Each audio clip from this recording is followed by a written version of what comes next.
Hello, everyone. Today we're going to talk about classification of matter. So here, last week you talked about some traits, some properties of matter, and now we're going to talk about how can we classify them.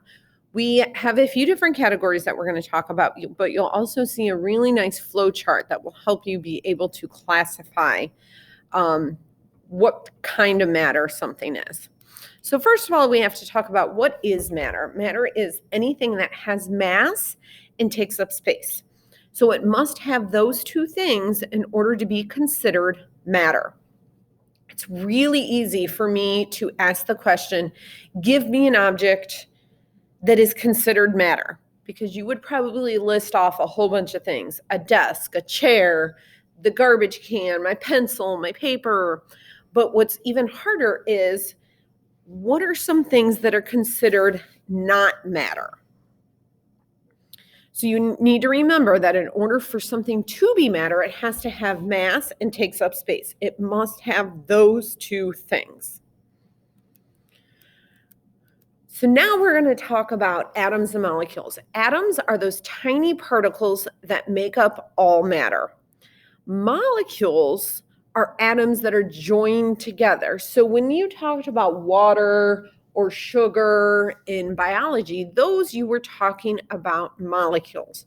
Whereas then those molecules are made up of atoms like potassium, hydrogen, oxygen.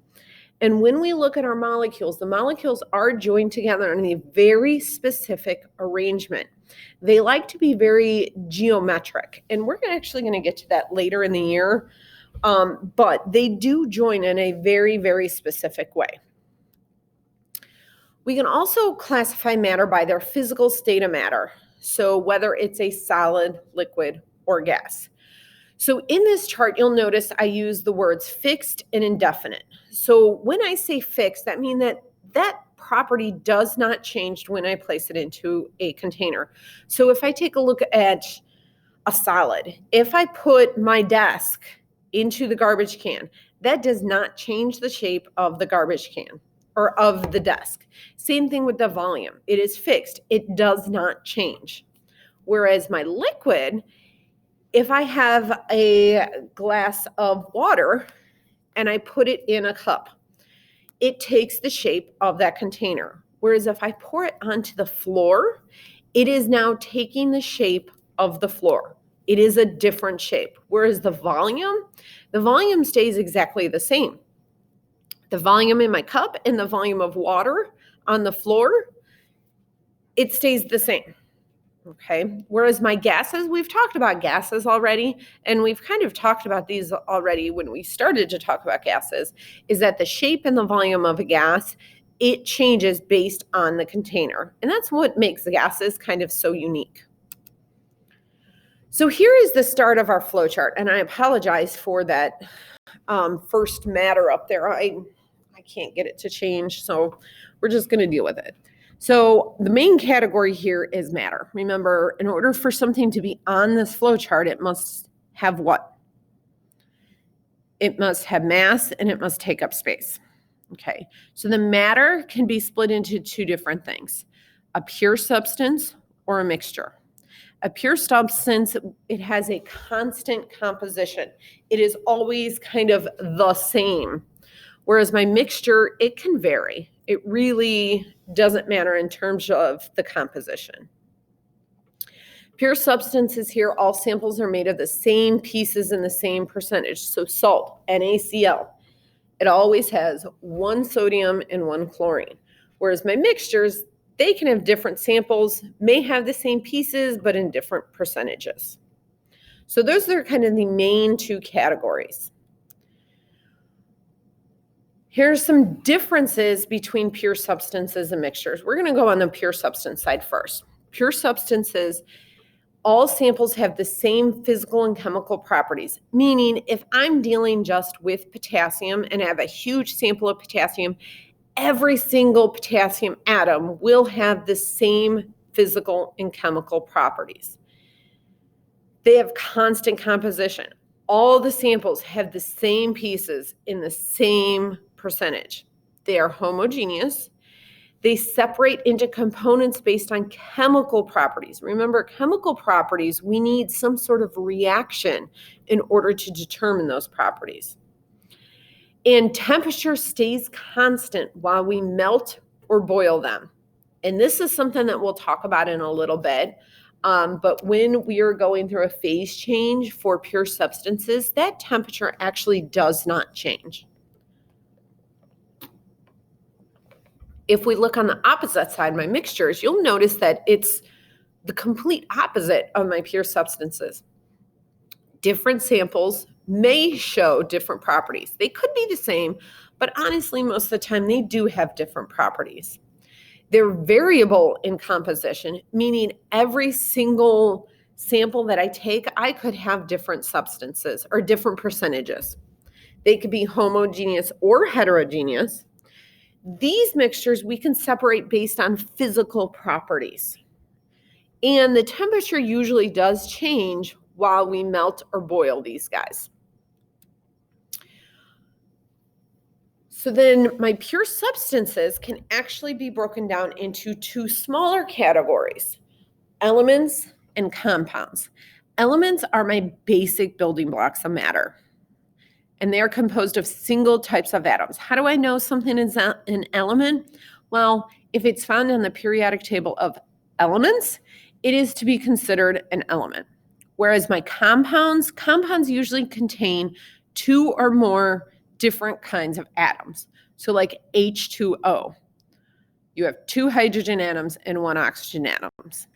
In order to determine a compound, a lot of times we show the chemical formula, and that is cluing you in that there is more than one atom there, more than one element, and is combined to make a compound.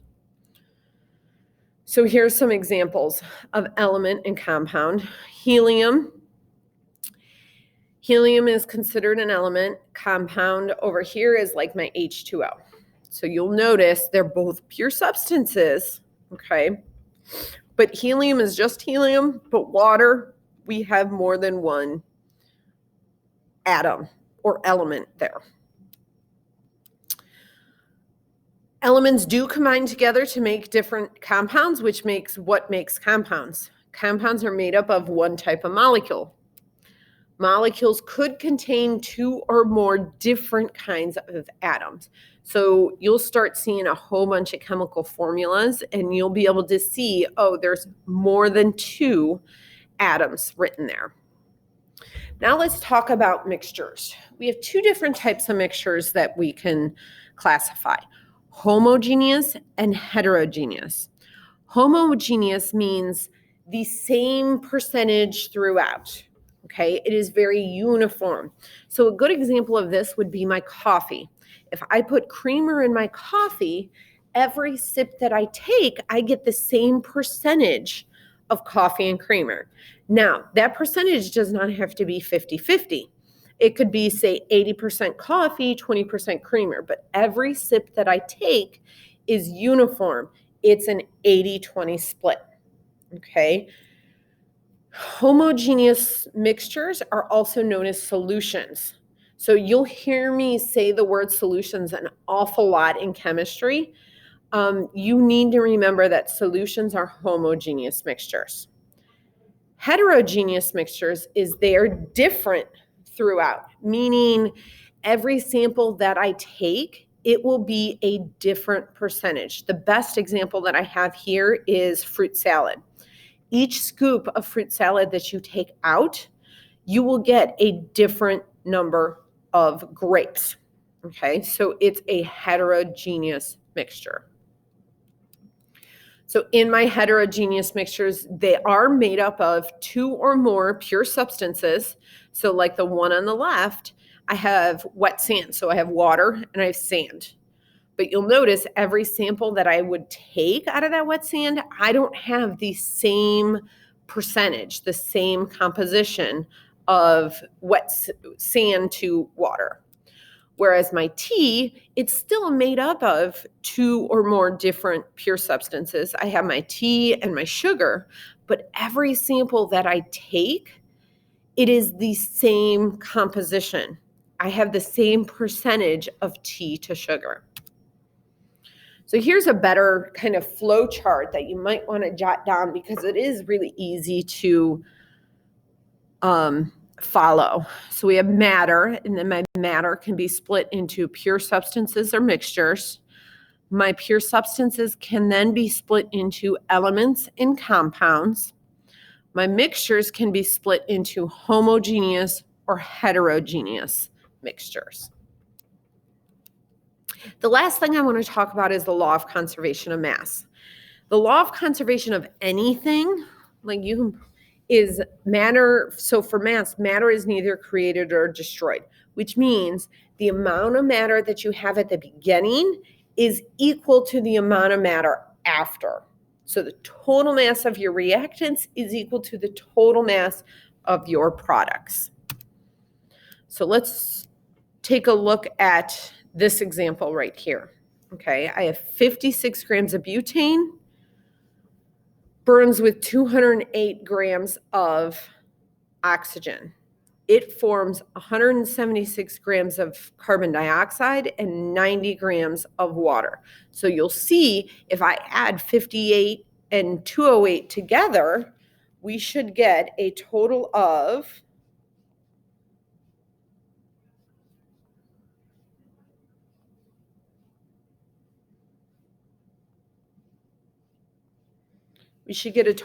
266. That should be equal to the things that I form. So if I add 176 plus 90, I get 266. That is an example of the law of conservation of matter. What about this example? A student places table sugar and sulfuric acid into a beaker and gets a total mass of 144 grams. Shortly, a reaction starts that produces a snake of carbon extending from the beaker, and steam is seen escaping. If the carbon snake and the beaker at the end have a total mass of 129.6 grams, how much steam was produced?